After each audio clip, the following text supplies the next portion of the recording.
साथीहरू फाइनली 1 वर्षपछि खान पाइरहेको छ। अस्तिको साल त नानी भुइँमा हुँदा खानु हुँदैन भन्यो।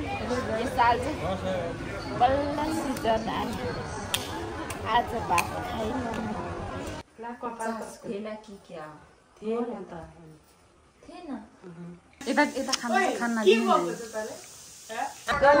पसिना नुहाएको भन्नुहुन्छ होला।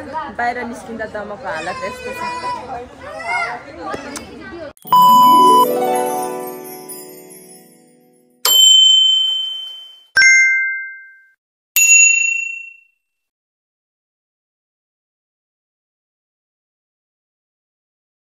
हेलो साथीहरू नमस्ते सेवाहरू सबैजना सन्चै हुनुहुन्छ होला। मन सन्चै छु, सन्चै हुनुहुन्छ भन्ने पुरा आशा छु है। साथसाथै आज चाहिँ एउटा भ्लग बनाउँदैछु भने म बजार जाँदैछु।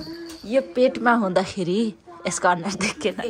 यो पेटमा हुँदाखेरि मलाई खङ लागेको चिज तर मैले खानै पाएन। ओ माई गड यसले राल चोइरहेछ क्या साथीहरू। म जस्तो कसले दिनु भएको छ यसले राल चोइरहेछ क्या। अनि त्यहाँदेखि त्यो आज पाउँछ भनेर म बजार जाँदैछु। पाएको त्यति धेरै खाने यो छ तर पाउँछै पाउँदैन। लास्टसम्म फेरि नला फेरि नै बजार लाग्यो। मेरो छोरी हेर्दैछ साथीहरू। मेरो दिदी यहाँ मेरो बहिनी चाहिँ अहिले यसको ढाड मात्रै देखाइदिन्छ। ऊ अब चाका लगाइदिन्छ त्यति नै। उसको फेस कहिले पनि देखाउँदैन। यो फेस देख्नुको लागि त महाराजै आउनुपर्ने मेरो छोरीलाई खेलाउँदा किन्ने ठाउँमा आएको छु। मेरो छोरी चाहिँ यस्तो खेलाउँदा खेल्ने भइसकेको छ है। ओहो गर्मीले दमको गर्मी साथीहरू मर्नु लाग्यो। मेरो छोरीको लागि गुर्ने 5 महिनादेखि लाउनु मिल्छ भन्नुहुन्छ। अनि मेरो छोरी चाहिँ 6 कम्प्लिट हुनु 1 दिन बाँकी छ साथीहरू। त्यो भयो साथीहरू। यता मेरो छोरी पनि पसिना नुहाएको भन्नुहुन्छ होला। बाहिर निस्किँदा दमको हालत यस्तो छ। हामी चाहिँ जाँदैछौँ चिन्तामान बस्दा यस्तो खतरा। तिमीहरूले सरकार यति गफाले हुन्छ मलाई त खोक्दा चिसो खाँदा बल्ल भयो। अब म चाहिँ जाँदैछु फलफुल लिन। त्यो मैले भनेको चिज लिन ओ माई गड पाउँछ भन्दैछ। हेरौँ सब्जी लान आइपुग्यौँ साथीहरू हामी। सर्केर नयाँ जीवन पाएँ। मलाई मनपर्ने चिज हो साथीहरू कटार कटार कटार कटार कटार। मलाई कटार देखाउ न। म कटार बोकेको भिडियो बनाउने। मलाई खानु मन लागेको कटार देखाउँछु न। ठुलो देखाउने यही पनि लाने क्या एउटा। यो चाहिँ गुवा हात छेर्ने गरी खाने यो चाहिँ साथीहरू। किनभने यसको पर्खाइमा 2 वर्ष हुन आएको दिदी।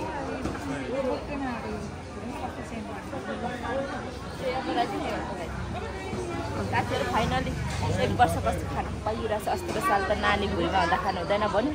यो साल चाहिँ बल्ल सिजन आयो। आज भात खाइन् यो नजिकदेखि देखाउँ देखाउँ नजिकदेखि देखाउँ। मेरो अन्ना र कटर देखायो भरि हामीले के गर्नु साथीहरू। पसिनाले गर्मीले दिदीलाई भनेको यति लगाएँ मैले चाहिँ खाना त नै खाने भन्दै थियो। 2-3 अगाउँछ भन्दै थियो। म त एउटा डल्लै सक्ने योजना साथीहरू।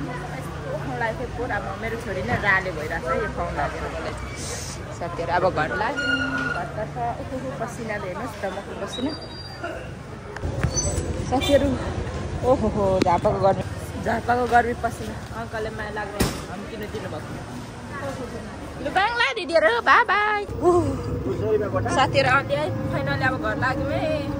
हिटमा खाने हो। दिदी कति मिल्ने हुनुहुन्थ्यो र यसो खोल्दै बस्यो। आफू खोल्यो मेरो छोरीहरू न कति बिचोकले भुक लागेछ। पानी खाँदैछ। यो खाना बाहिर जा सिम्बा।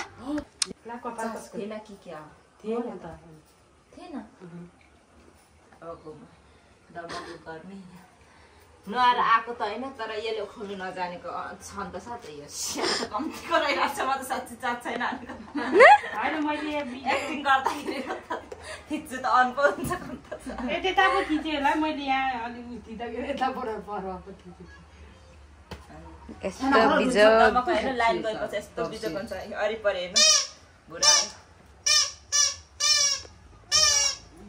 गाईचर खसी काटिदिए अब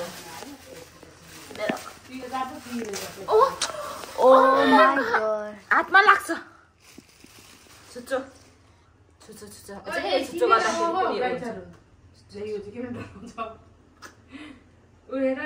ओइ त्यो परको लाइट मार त हो त्यो लाइट खल्लो मन काल्छु ओइ गड ल देखाइदिन्छु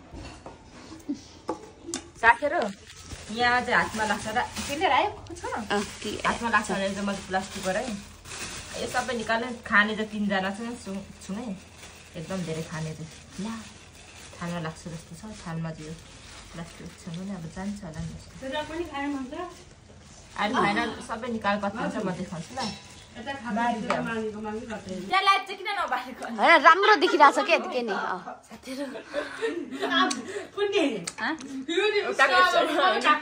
त्यहाँ लाइट बेस्ट हो क्या यता खाना यो लाइट मन लाग्यो क्या फेरि आज बत्ती गएको छ त्यही भएर फुल भिडियो बनाएन नेक्स्ट भिडियोमा यति नै छ बाई बाई लाइन गरेर बिचोक छ अब